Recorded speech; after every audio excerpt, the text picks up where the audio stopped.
Welcome back to the Positive Leadership Podcast. Today's guest has advised executive teams on 4 continents, helped boards see diversity, not just as a checkbox, but as a competitive strategy, and is now pushing leaders to get longevity ready as 100-year lives become the new normal. She's written some defining books on the business value of gender balance, delivered many TEDx talks on dual career couples, and was inducted into the Thinkers 50 Hall of Fame. We'll talk gender and generations, careers and couples, AI and geopolitics as well, and most importantly, how to turn these insights into everyday leadership practice. It's a joy to welcome you. Un grand plaisir de vous accueillir, Avivah Wittenberg-Cox. Merci, Jean-Philippe. It's a joy to be here. Yeah, I will only use those few French words because Avivah is 100% fluent in French, I can guarantee you, for our listeners, but we'll do that episode in English, of course. So my very first question, Avivah, is always about my guests' roots and where they come from, their backgrounds, just to understand the person behind the show, in a way. And you also come with a unique background. Understand you're born in Canada to parents who survived the Holocaust. And could you share some of the pivotal experiences from your early life or upbringing that shaped, in a way, your values and set you on the path to becoming that positive-driven leader that you are today?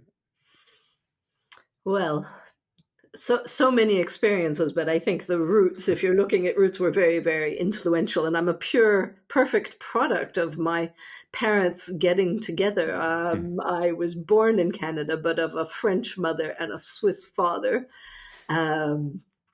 who my father was a mathematician and my mother was a French literature professor. So you merge those two things, and that's why I ended up studying computer science and comparative literature, of course, right? And why all my life I have enjoyed words, people, and numbers. I like those 3 things. I like them together. It was a very marking thing because I was brought up in all of them. The joy of sharing them, exploring them across cultures, countries, and the sort of the data-driven possibilities of what are we actually talking about, and how culture sees things very, very differently, but data sometimes does tell the truth. And so my whole interest in kind of global comparisons and how different countries and different people and different leaders do things is fascinating and has always been of great interest to me. Anything else you'd like to talk about in terms, again, of your parents' past as well, that I briefly mentioned as well in my introduction, well, what it means for you? Yeah, I mean, my father died when I was 3, so I was brought up by a single mom. Like many, actually, of the early female leaders that I worked with, many of them, an astonishingly high, unrepresentatively high number, had single mothers who proved to them that you can do everything. Hotly debated topic for women. But when you're just one mom, and my mother always worked, she raised 3 kids on her own and was a joyful, wonderful, loving role model. So a huge influence, of course, in my never really understanding what the problem was until I bumped into it many years later after my mother. And obviously her background as it was my mother who was the Holocaust survivor. And the fact that she could go through that, come out the other end and recreate a wonderful, joyful life. And she always had a wonderful appetite for life and love and music and art. And that was also just a very powerful, especially in these times where I feel like I'm kind of reliving some of what she must have lived with. But as a very young woman, she lived these years in her teens. I'm living it in my 60s. Very, very different. But I think of her almost every day as I read the news now. It's fascinating, Avivah, how those formative values carried again forward. I had a few months back another visionary leader I spoke with. His name is Yoshito Ori. He founded the biggest actually business university in Japan, in Asia now. And he highlighted the importance of a global perspective, building bridges in this case between US and Japan, which is very interesting, as you know, for Japanese-born people. He studied in the US, and then he decided to create a model bridging the two kind of mindsets. So in your case, you made a bold leap in your 20s, I think, moving from Canada to France, my home country, for new opportunities. And that kind of international move sometimes can be very transformative. It can kill you, or it can make you much stronger. So what inspired you to take that cross-continental leap early in your career? And how did immersing yourself in a new culture and then pursuing an MBA at INSEAD and also basically building a life in Paris for many years influence your outlook on leadership and innovation overall? Well, big questions, right? There's a lot there, yeah. What's very interesting is I'm what's called a third culture kid, which there's a whole bunch of research on what's called TCKs, which I love, right? Third culture Yep. kids are children born in a country with different cultured parents and not the country of origin. So they end up being kind of, first generation immigrants in a land. And so they're half in, half out of a number of different countries. And they never are entirely one culture. They're not very rooted.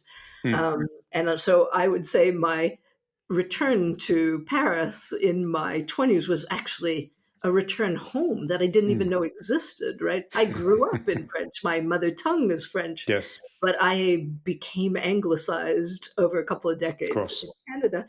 And I must say, getting off the plane in Paris was an extraordinary discovery of suddenly, from feeling a bit of a misfit. The French are kind of argumentative and they talk a lot and they disagree and they fight over dinner tables. Well, we did a lot of that. And that was not so culturally accepted in Canada. You get to Paris and suddenly, this slightly sense of being a misfit really disappeared. So I rejoiced in this discovery of finding home, a sort of home, because you're never entirely French either. But what I did discover, and why I stayed so long in Paris, and this is something I've argued with many French women over the years. So how long did you stay, by the way, in Paris? Oh, on and off 30 years. Wow. And raised, married, raised two kids there. Married an American, I should add, who was very pro-French. So it seems to me still to be one of the best countries for working mothers in the world, hands down, like no debate. Really? Right? It was fantastic to raise children in Paris. Plus, I reproduced my own mixed up hybrid cultural thing by sending my kids to the Lycée International in Saint-Germain-en-Laye, which you probably know. Yeah, I'm aware of that institution. How to create global hybrids, over and over again. But there is no better model I have seen for what powerful professional women look like than what French women model. I got to give it to them. They're gorgeous. They're feminine. They never masculinize their styles. They're smart. They're super educated. The more educated they are, the more children they actually have, statistically. So it has been an incredibly inspiring model for me that I have enjoyed walking in those footsteps. Very interesting. We'll come back to that later on as we dive into diversity, obviously, Avivah. But what else did you learn in that long immersion into France in terms of leadership, in terms of culture, in terms maybe of values that evolve in your life? What else comes to your mind today?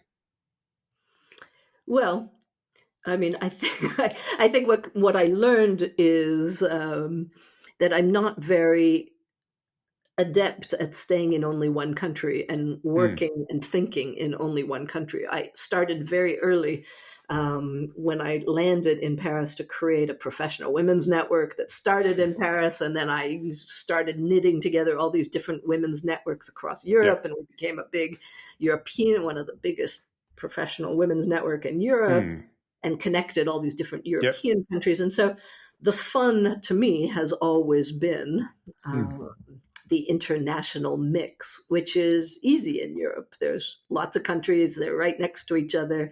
The Europeans are very used to working across cultures, much more, I would suggest, than many other cultures, particularly North American ones. And so that kind of cross-cultural fluency and multilingualism is a great human delight in learning not just about others, but the first lesson is that every internationalist learns is about oneself, just how Canadian I was, just how, parochial my original thinking could be, and how different perspectives are across the globe. That is a lesson that still doesn't leave me, and I'm still constantly learning it, as we all are, by the way, globally, right? We're now seeing a geopolitical shift, which is teaching us there are very, very other ways of seeing the world. I think the whole conservative backlash is a very serious commentary on how things have been done and seen up till now. Yeah.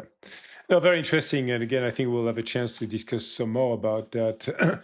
That unique ability I found meeting people who lived in different countries in the world for many years of their lives to have truly a very different type of mindset as they go back to another country, their home country, another one, and very differentiative in many ways. So that experience clearly planted seeds for your life's mission. And many leaders on this show describe a aha moment when they realized that they had to challenge the status quo. The example of that a few months back is someone you may know or not called John Elkington. He's the godfather of the sustainability and triple bottom line. He's the one who wrote the book on the triple bottom line and many more, by the way. In a similar vein, you recognize that business was leaving talent on the table by not embracing, in particular, female diversity, but we could even expand that, obviously, to broad diversity. Can you tell us about the genesis of your work in advancing gender-balanced leadership? Yes, with pleasure. I mean, as I said earlier, it seemed to me so obvious. Like, it was a shock to me to emerge into the business world after growing up in a relatively balanced country like Canada, where there are a lot of women who are in pretty senior roles pretty early on. I never had a big feminist fight early.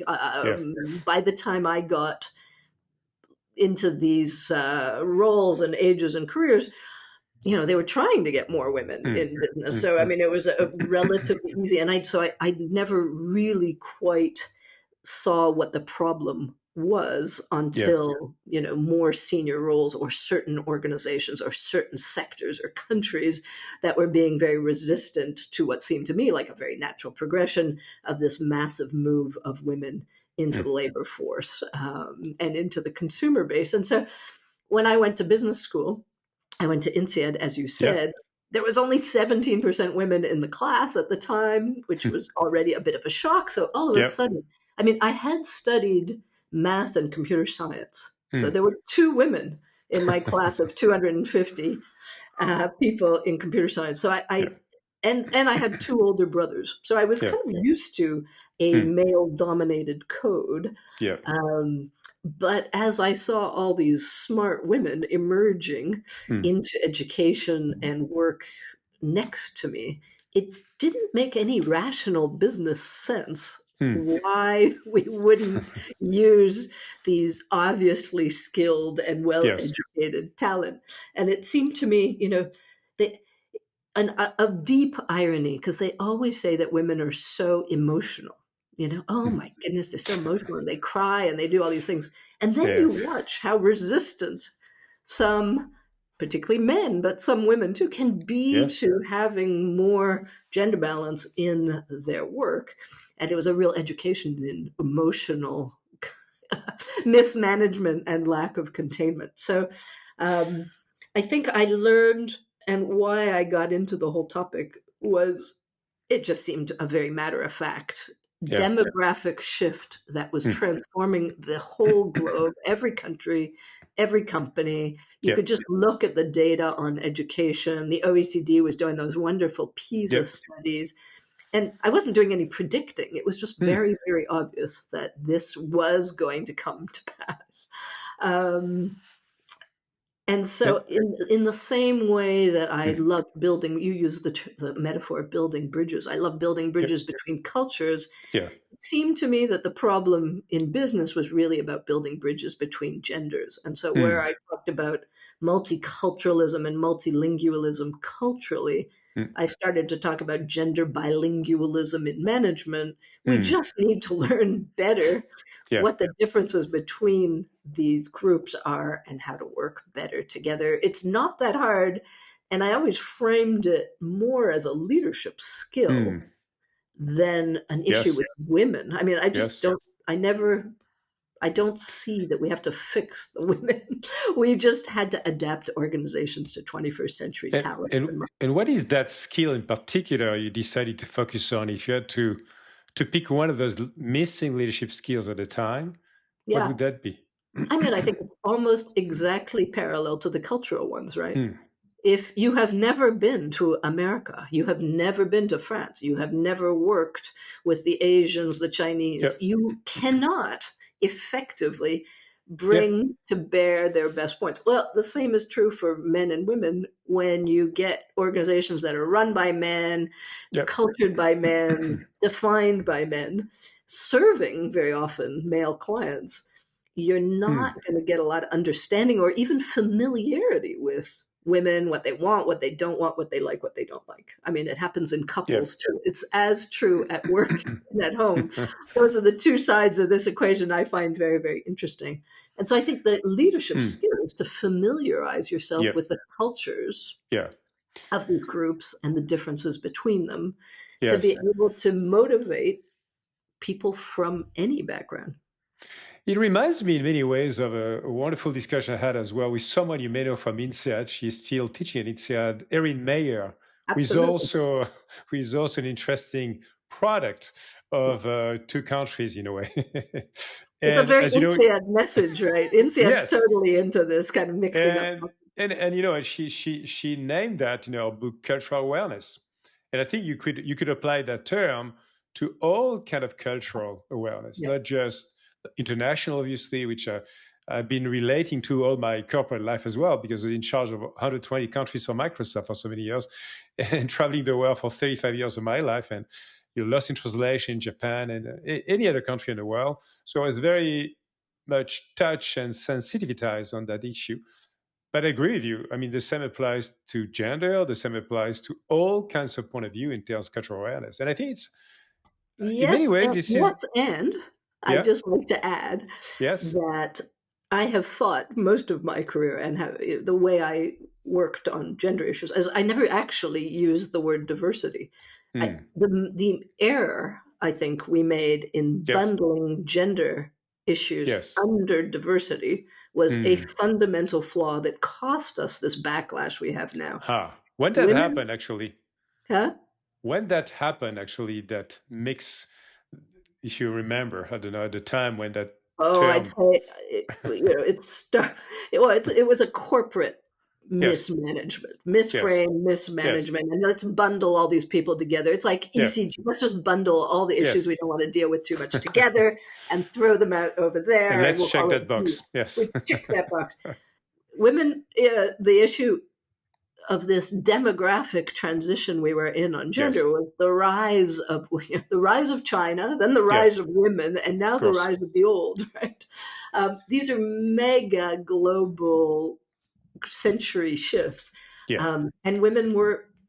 My argument was always they're the majority of the educated talent, and they're the Yeah. majority of purchasing decision makers. That's right. Why would you call that a diversity? Why would you treat that as a diversity? It is your business future. Yes. And so I think 80% of the problem with many of these issues is how they are framed. That's right. That's right. So let's dig even further into the discussion, Aviva, because seeing the gap is one thing, but building the bridge, as we discussed, is another one, right? You didn't just advocate, you operationalize change. So what drove you to found 21st and champion gender equity in corporate suites, again, long before it became mainstream? And what professional achievement are you the most proud of in terms of moving the needle on that issue? Well, I had an epiphany Hmm. many years ago when I first started, after I started this professional women's network and it grew very large. We were running leadership programs for women, Yeah. and we're getting lots of people from different organizations to come to these women in leadership kind of seminars. And we got all the women from one year, we had all the women from some consulting company I won't name, who Hmm. all came as a group, came to this thing. We got them all fired up and excited, and they went Yeah. back to work and started negotiating their salaries and promotion. They were told no increase, they got nothing, and they quit en masse. Really? And I thought, Wow. okay, I have a problem with my business model. This is not going to go. It's not going to work. And that day I realized the problem is not the women are fine. Like I had, this is ridiculous. I was in a ridiculous system where we were trying to, and now I can't stand the words anymore, right? Yeah. Empower women Yes. so that they can succeed, when really it's the system and the cultures that Yes. are killing them, and Yeah. they're perfectly fine. They need to have much more power to adapt the systems to the future than they currently have. So that's pretty well 1 year, 2005, I completely flipped the model. I stopped doing all work on women and decided that the work had to be focused on leaders. And Hmm. from then on, and for 20 years, I spent a lot of time in excos and leadership teams, getting the leadership team, which was Yeah. mostly male dominated, Yes. to own, define, and drive the gender Hmm. strategy, and Hmm. not Yes. call it diversity, not give it to the DEI department, not give it to the head of HR to run, who is Yeah. inevitably the one woman in the room.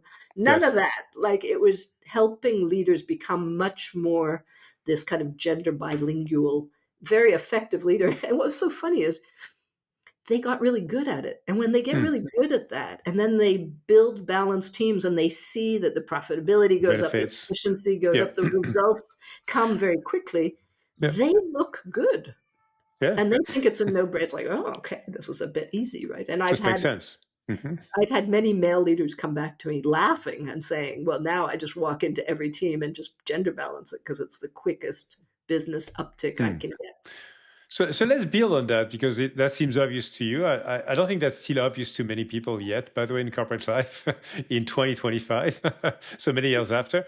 You also translated that conviction into a business case. Your book, How Women Mean Business, for our listeners, a very interesting book, shows leaders how to profit from that gender balance, right? And there's been many research. I mean, there's a famous one, and you can tell me if you the way you think about it, from McKinsey Global Institute, that estimated that women's equality could add $12 trillion to global GDP by 2025, which is a lot of money. So based on your own experience, Aviva, and research that you did, what have you observed about the link between diversity, which is not the best term to use, but this is the way people call it, and business success? And can you share one success story maybe that you can name where, I mean, you basically show that evidence with leadership in the corporate life? I mean, I've done, it's with so many leaders who have gender balanced either teams or entire organizations. The trouble with this whole topic is, as you say, not everybody's convinced.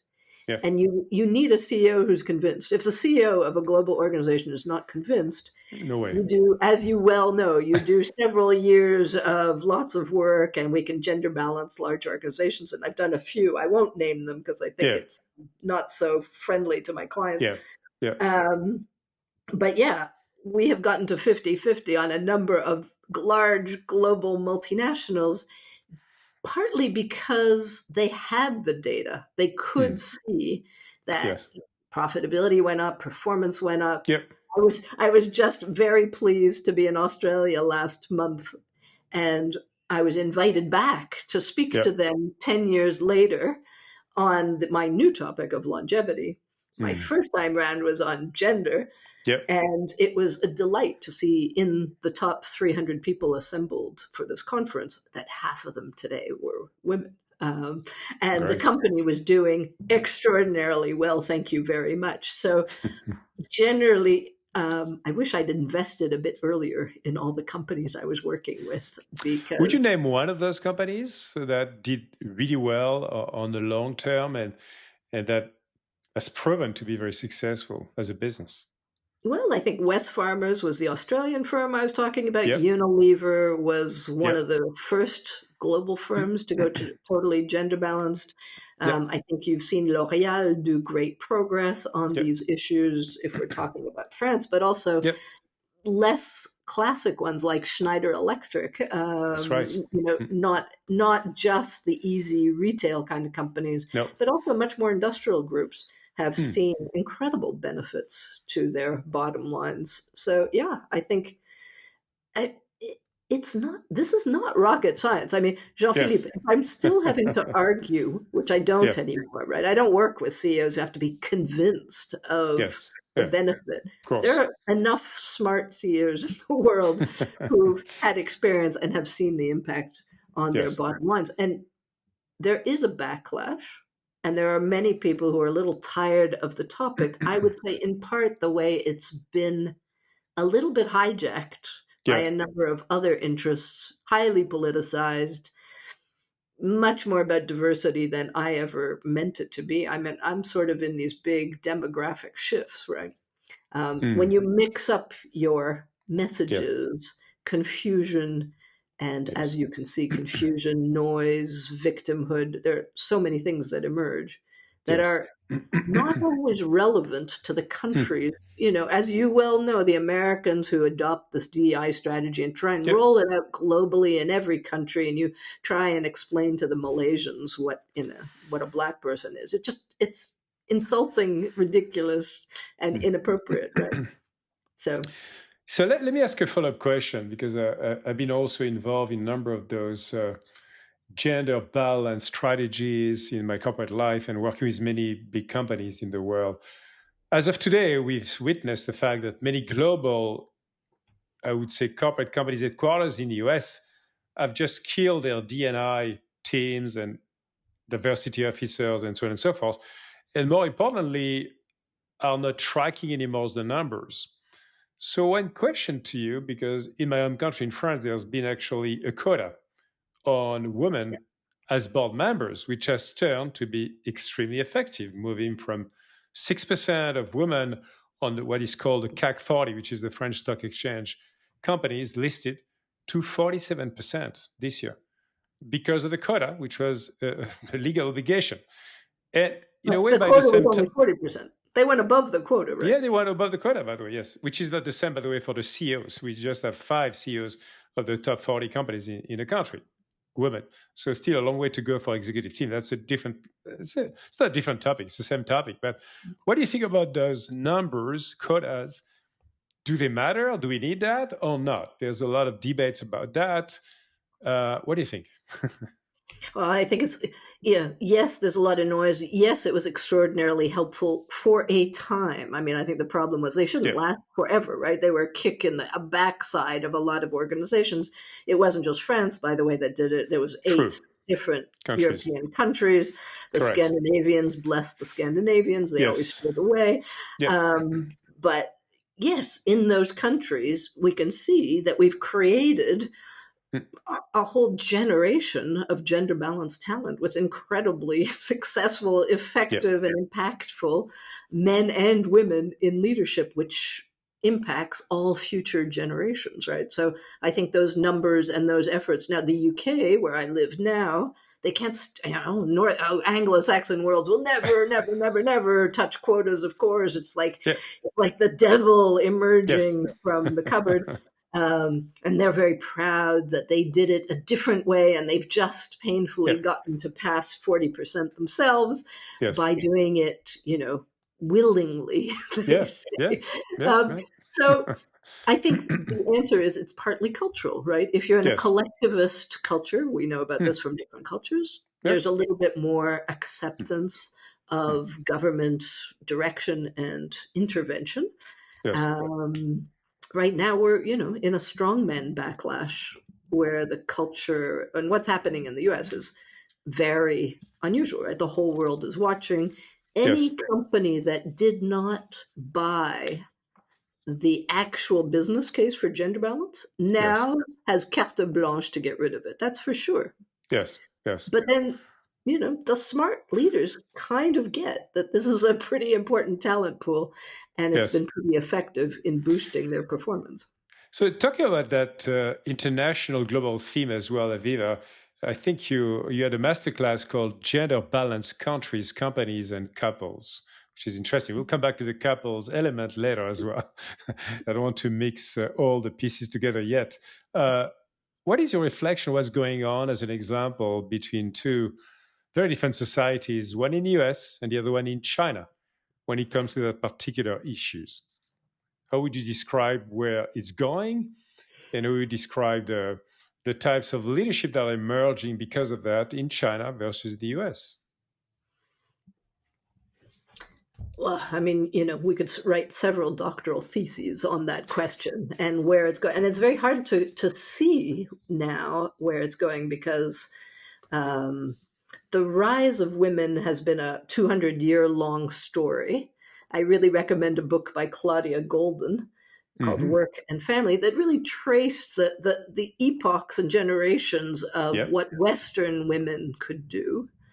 What was very interesting initially, this is changing somewhat these days. I mean, everything's changing these days, so I'm talking a little bit historically here, but China and the communist world actually had gender equality inscribed in their policies from very early on. So I'm sure you and I both saw when we were working in the corporate world, China and Eastern Europe were much more gender balanced much earlier in leadership and management than the West was. Yes. And they were very shocked, those poor East German women, when they came to West Germany. Germany is one of the most backward countries for women in leadership. It's a terrible place. It still is struggling. It probably will, Except, just sorry to interrupt, of course, your flow, except that one of those Eastern Germans leaders emerged to become the head of the country, right? Mrs. Merkel.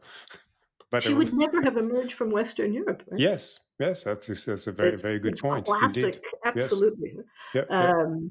And so I think China has a little bit of that heritage. Plus, there was the whole one-child policy, so women didn't have a lot of children. So there was, a lot of those issues.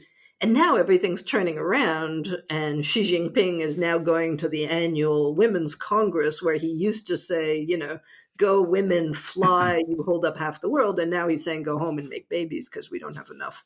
Our fertility rates are falling through the floor and our demographics are shrinking. It's a vital issue for China.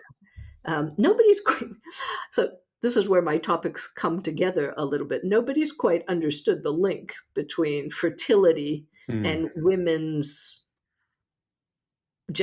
liberation, let's say, or comfort levels, right? Those two things to me are intimately intertwined. And in the US, I think what you're seeing is a massive backlash against a century of women's rise.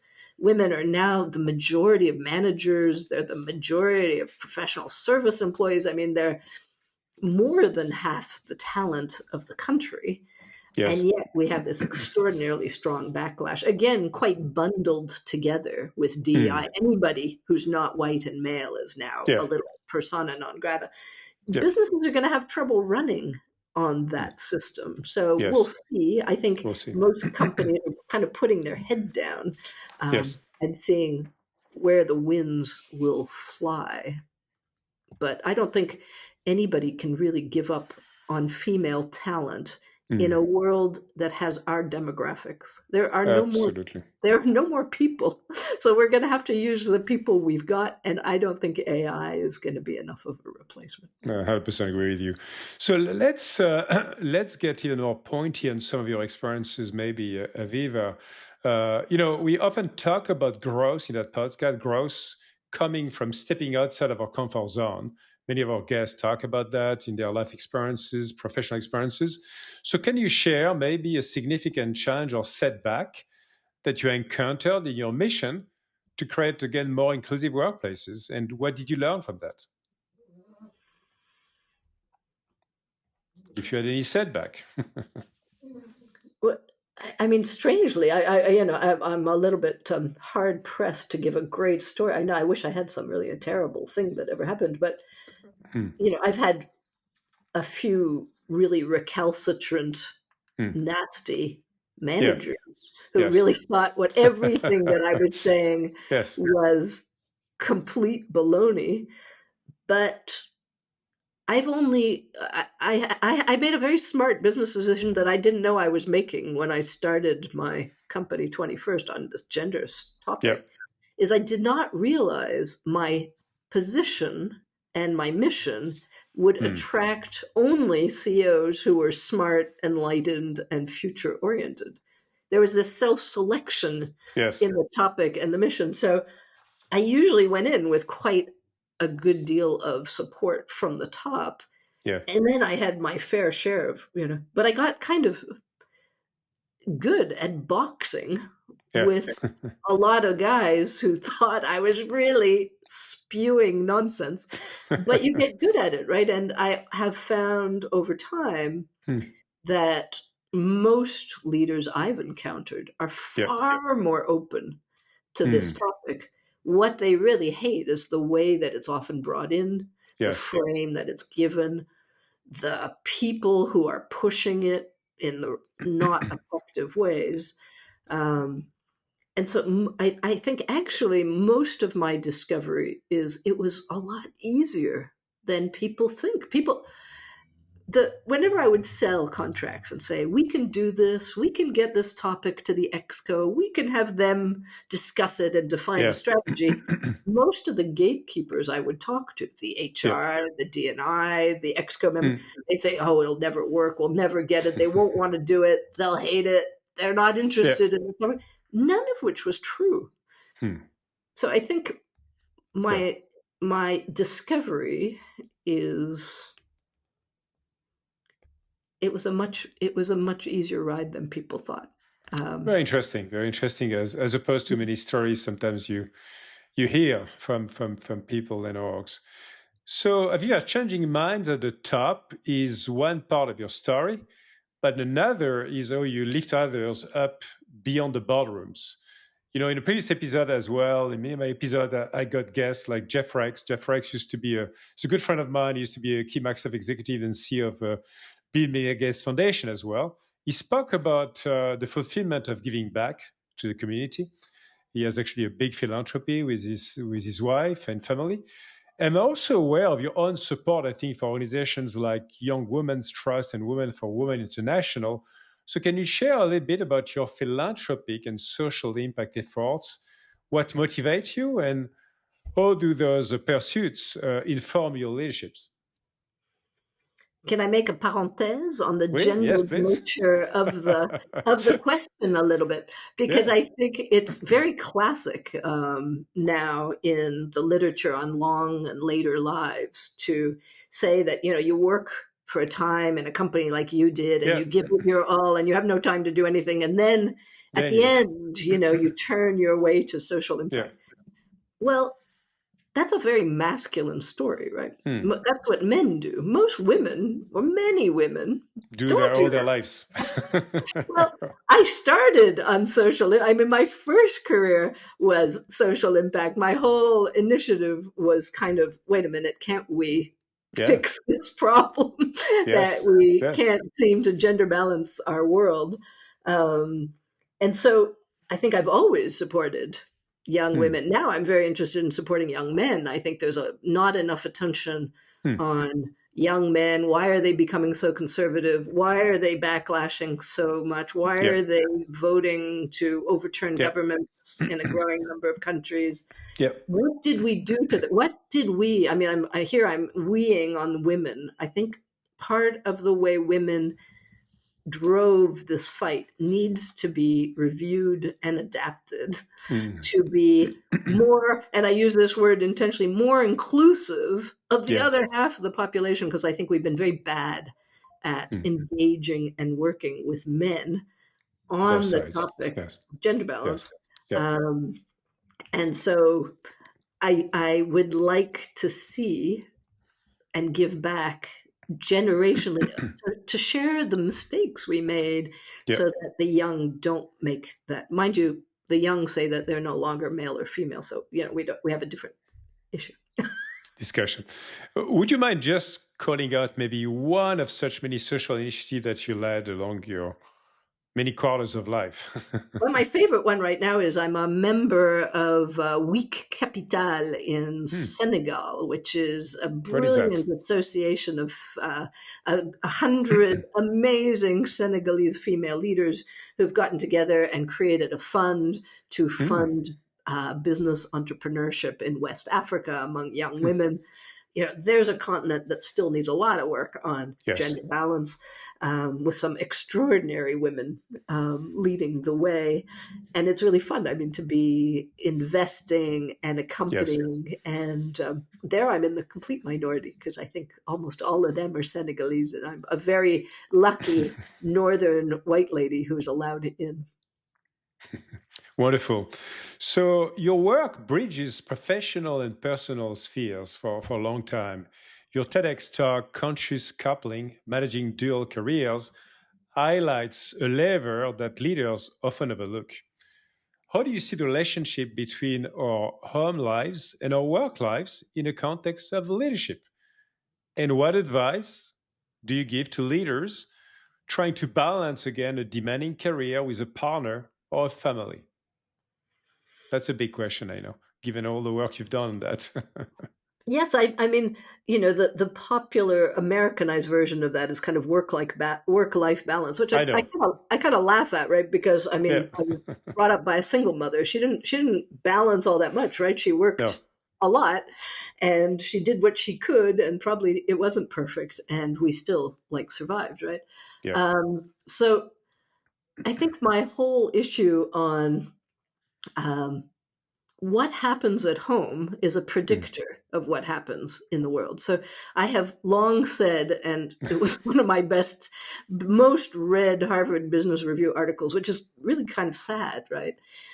Because the advice to women was, you have two choices at home with your partner. You have if you're ambitious and you want to have a good career, you have a super supportive spouse who will be with you come hell or high water and will support your ups and downs and, not fight about who goes to pick up the kid at the hospital.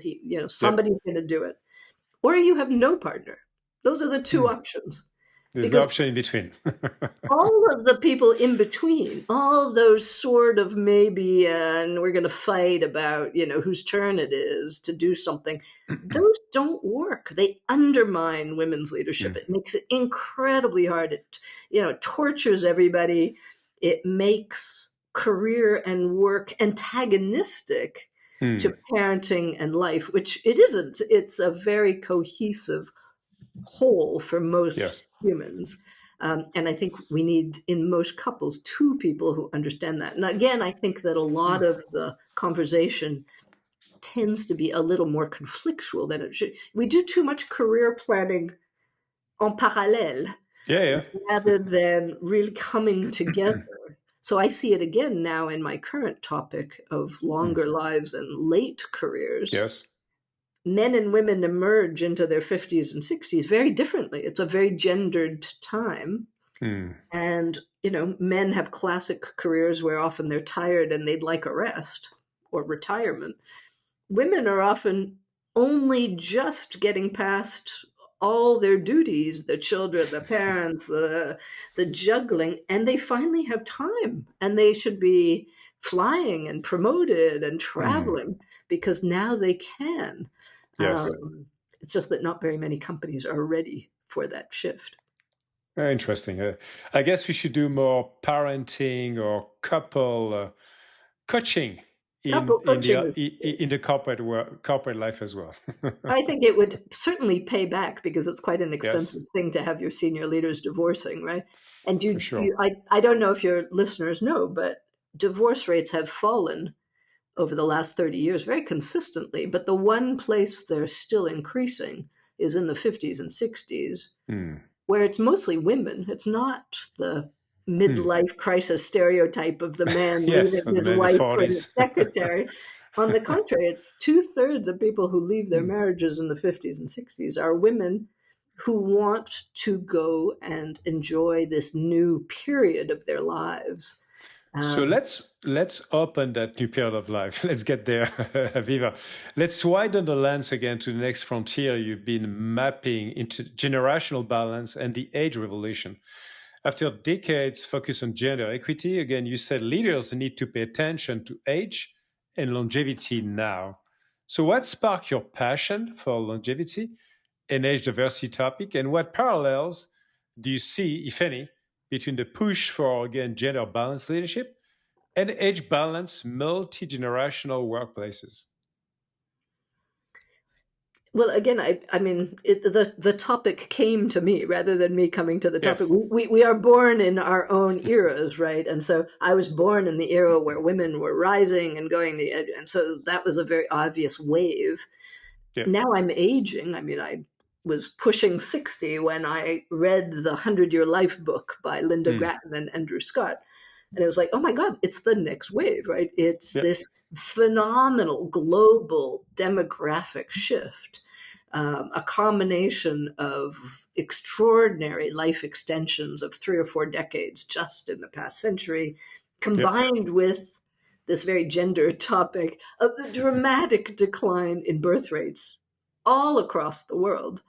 And those two forces are going to inverse all of our predictions about population explosion. And now we're starting to worry about population implosions and not having enough people.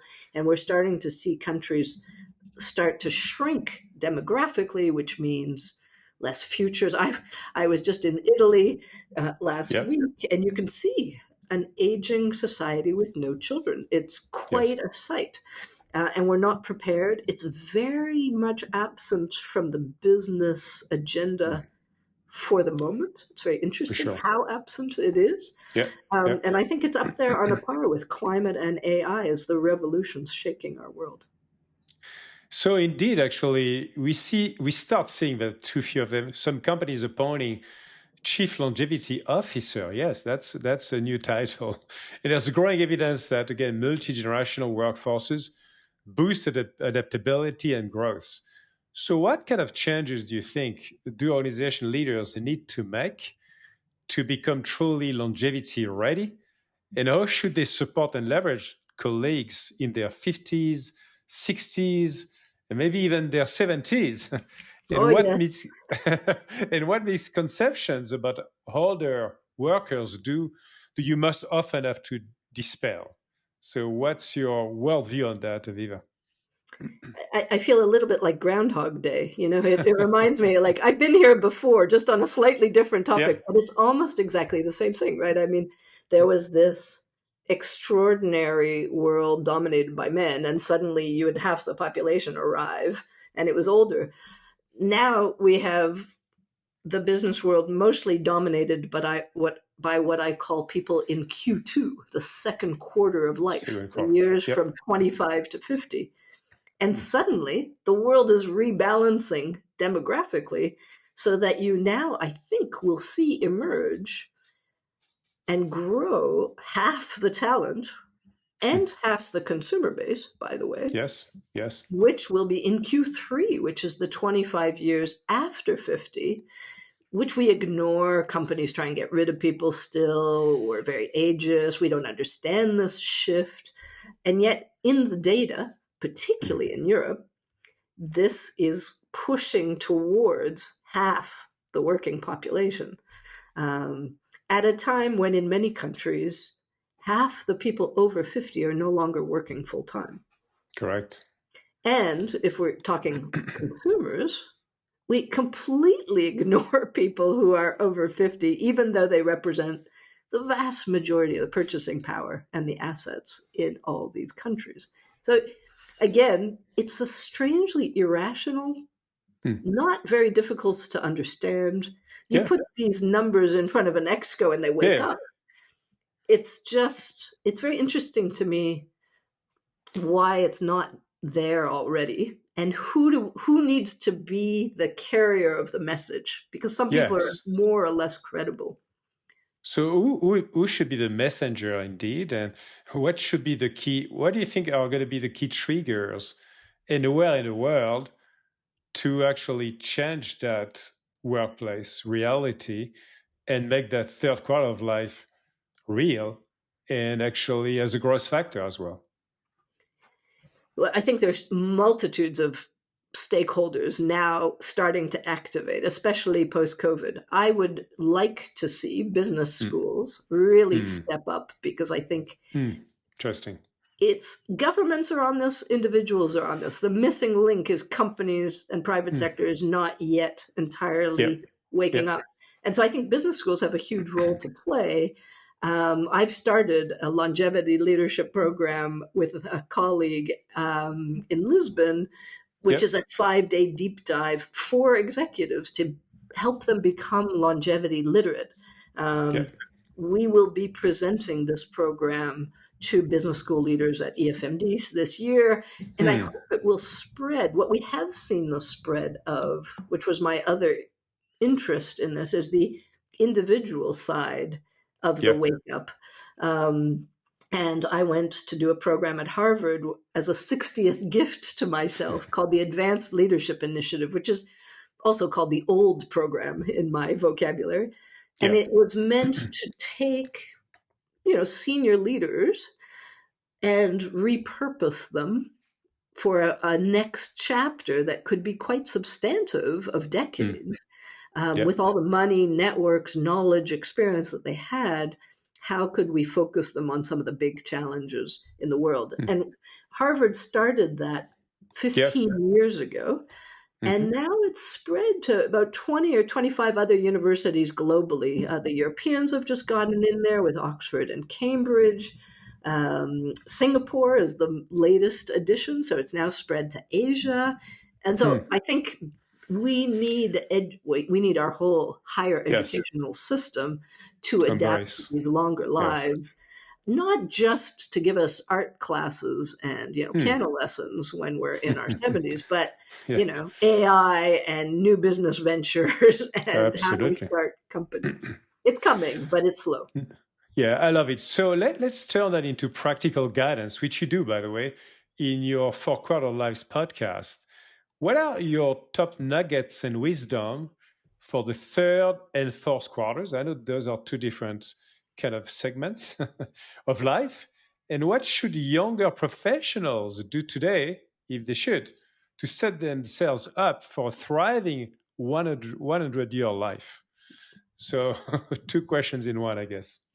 Well, I think so. I created this model called, the 4-quarter life, just to try and Yes. use business language, because every business Yep. person understands quarters and how important they Oh, are, and yeah. how much money you need in your fourth quarter if Yep. you want to end your year well, all that kind of thing.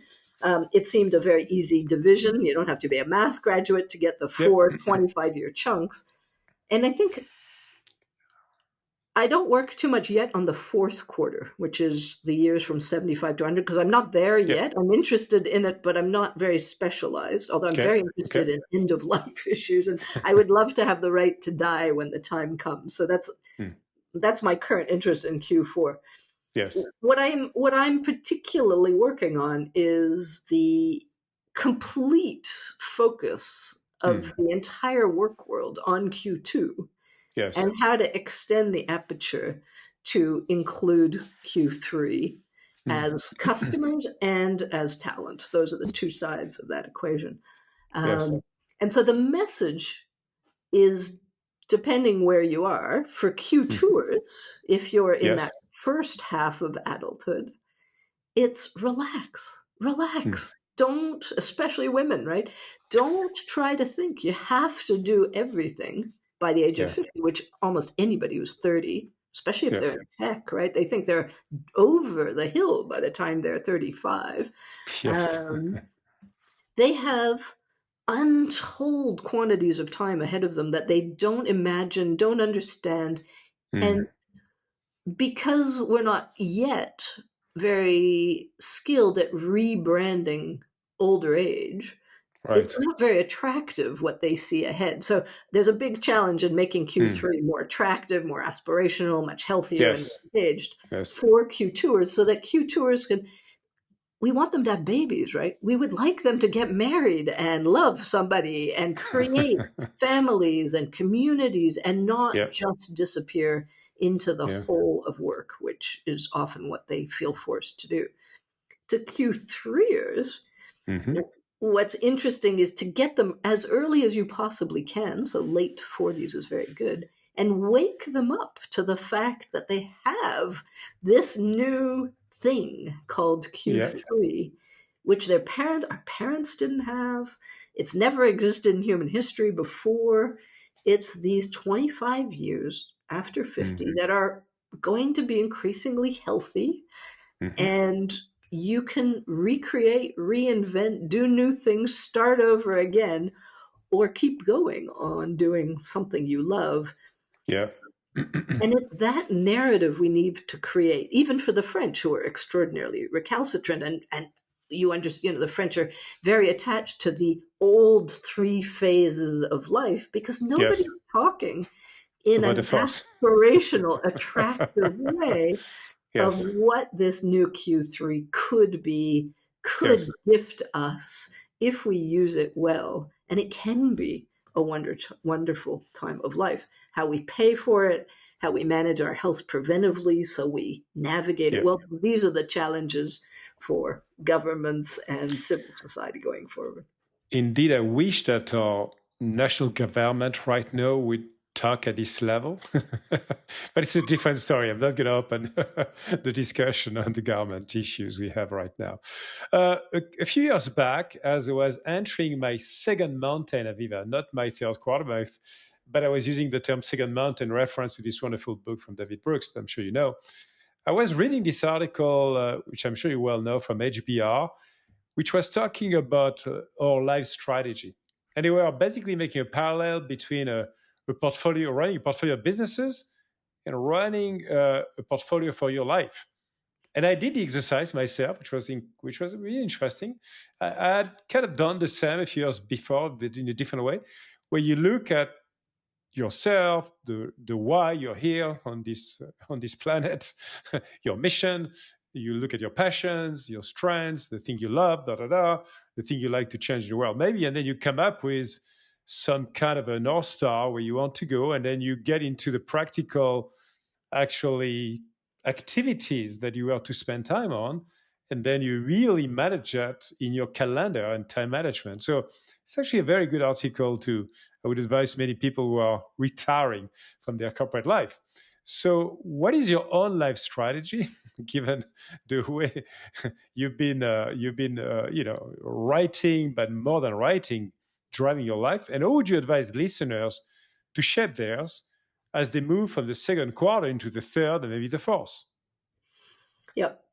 So I think the key to the transitions between quarters is to be prepared, to know they exist, and to Yes. know that transitioning from one to the other is a major transition. It's not a minor thing. So going from Q2 to Q3, going from your first career to your second mountain or whatever you call Yep. it. By the way, that's a very masculine metaphor, but I'll give it to you. Sorry. Sorry. No. It's just, I think it's very interesting to see how men and women, because I do a lot of work in this space, how they Well, women. metaphorize their. Okay, it's interesting because women climb mountains too, by the way. So They do. They absolutely do. yes, They just use different metaphors. you're right. Language is always very, very interesting in Yeah, these debates. good point. So I think that being prepared and ahead of time. So while you're still in one mountain or career, that you start exploring. A lot of people wait until they leave, and Yep. then it's a little complicated because it's a very emotional transition for some people. It can take several years to Yep. transition.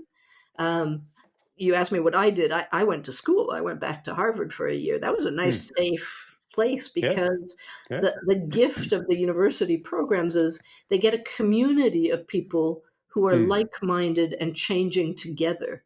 Yes. And that is incredibly encouraging in a Mm. society where many of our peers are talking about retirement or looking Yeah. forward to retirement. And if you don't align with that sense, you Mm. need to find new friends and new peers to accompany you on a very new and more pioneering journey, just like women used to have to do. We used to have to get together in women's networks because we were new. There was no one like us before.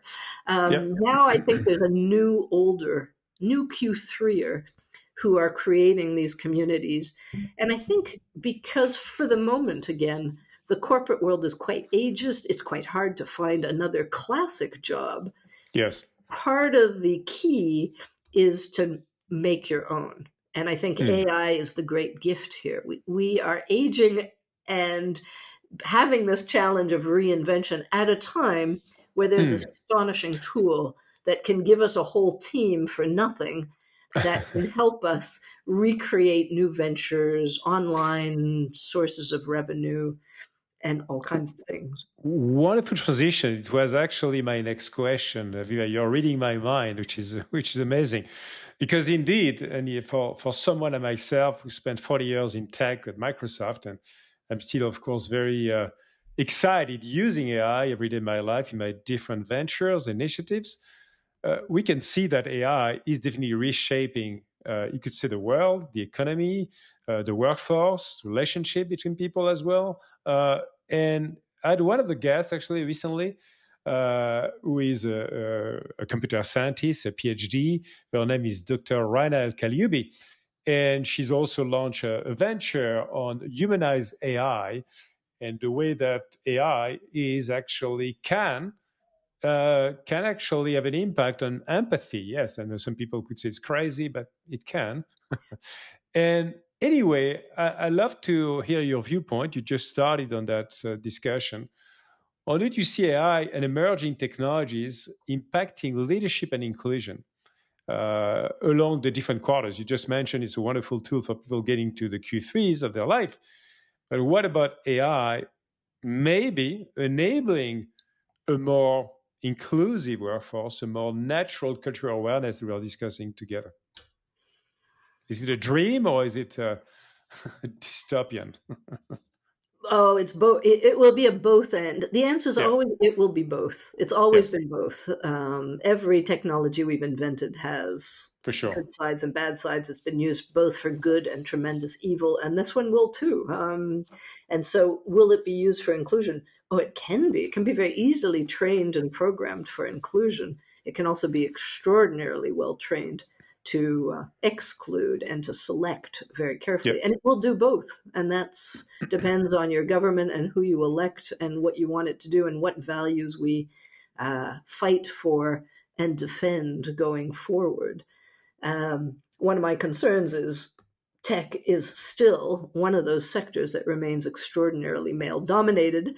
As you Correct. know, Yes. power is moving into some very dystopian male autocrats as we speak. And so the challenge for women and inclusion and getting voices heard will be enormous. And we will have to fight hard and not on the terms that got us here, but we will have to be incredibly strong and pushy and get into the fray. So, Yes. to every woman and leader I know, it's embrace AI, get to know it well, use Yes. it, leverage it, because you're going to need either to embrace it or fight it.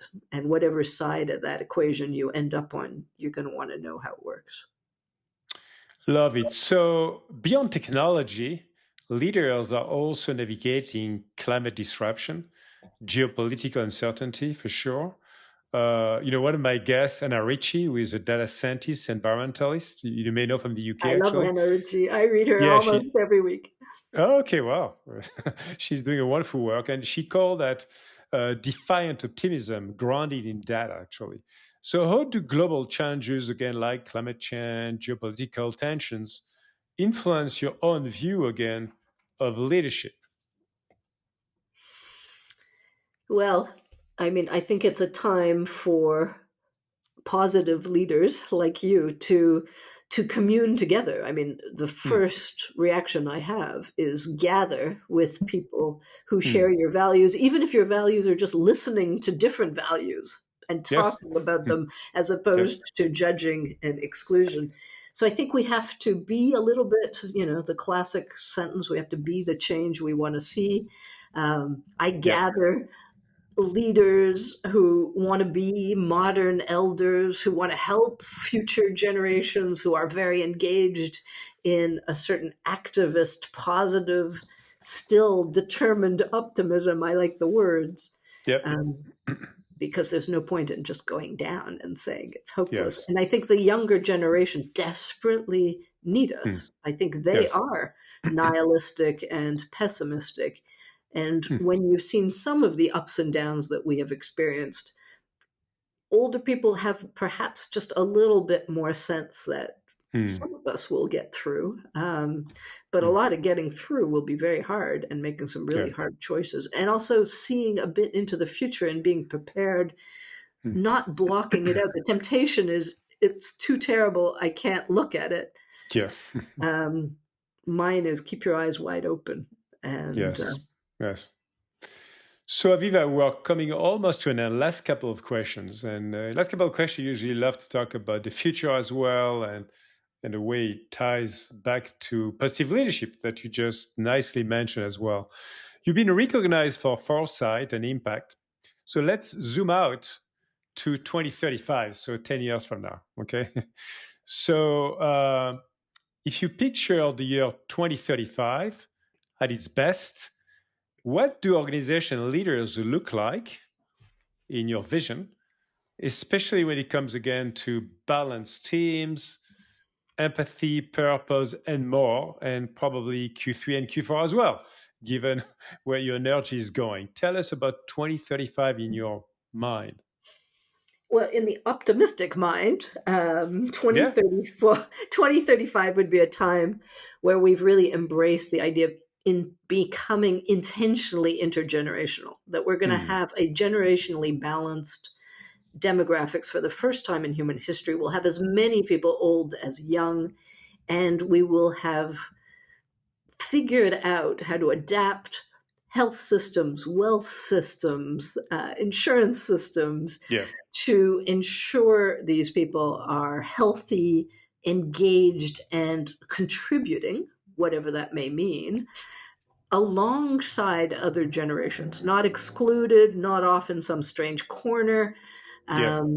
And I would love to see the leadership of organizations be much more generationally balanced. Not just all 40 and 50-year-olds, which most of Yeah. them are, but young ones and older ones who come together to nourish innovation Yes. that takes in this new extraordinary gift we've been given of these 100 or more, looking at what medicine is coming up with recently, Yes. lives that will entirely change our life courses and allow us to be multiple. We will have multiple careers, multiple relationships, multiple opportunities to learn and Yes. reinvent. That would be my optimistic version, that we can flourish Yeah. in time and space over decades. I love it. So, really, my last couple of questions now. Back again to positive leadership, which is what we are talking all about in that podcast. What is your own definition of positive leadership, if you have one, Aviva? How would you define that? It's a very interesting one, and I'll go to one of my favorite psychologists, whose name now escapes me because names always do, who wrote a book, The Art of Love. And he said a mother's role in a family is to be happy. That's all. That's all she's got to do, because that will teach the next generation that there is hope and optimism, no matter what happens, right? In the face of Yes. whatever happens. And my mother was a good example of that. And I think in the end, that's what positive leadership is. It is to, no matter how dark the times are, is to have a sort of inner contented serenity that is felt and communicable to people all around, actually, to give them hope, because right now we need some. Wonderful. So, my very last question to end that amazing discussion: what keeps you motivated and positive when progress is slow in some of those big issues that we talked? during that podcast? I think I've gotten used to slow. My Okay. topic of gender balance taught me that change is slow. Fast Is change is so. dangerous and revolutionary, and a lot of people die. So I don't mind slow change as long as it's in the right direction. And people, you just learn, and this is one of the gifts of age, you learn that people have all kinds of challenges in their lives, and getting them to change from one thing to another may not be their priority, or and accepting human nature, which is very strange. We are strange species, right? Yeah. And we don't yet quite understand ourselves very well. I mean, all the research and psychology and self-awareness is still in its infancy. Um, and so I think I was always extraordinarily impatient when I was young. And I think my answer to your last question is, yeah, Yes. age teaches you Mm. patience. I always remember Mitterrand, faut laisser le temps au temps. I never Autant. understood Yes. it. I never Leave understood the it. time to time to our listeners.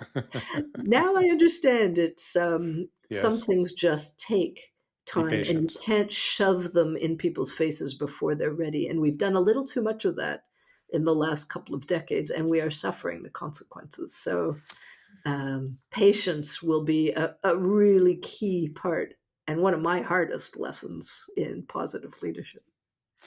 I love it, Avivah. Thank you so much for this rich, insightful discussion.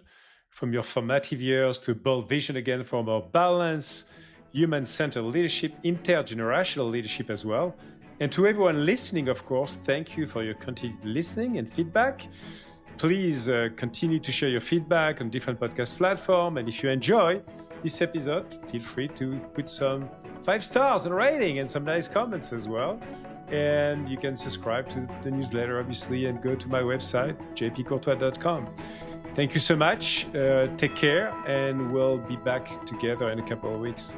Thank you again, Avivah. Wonderful discussion. Merci, Jean-Philippe. It was a pleasure. Thank you.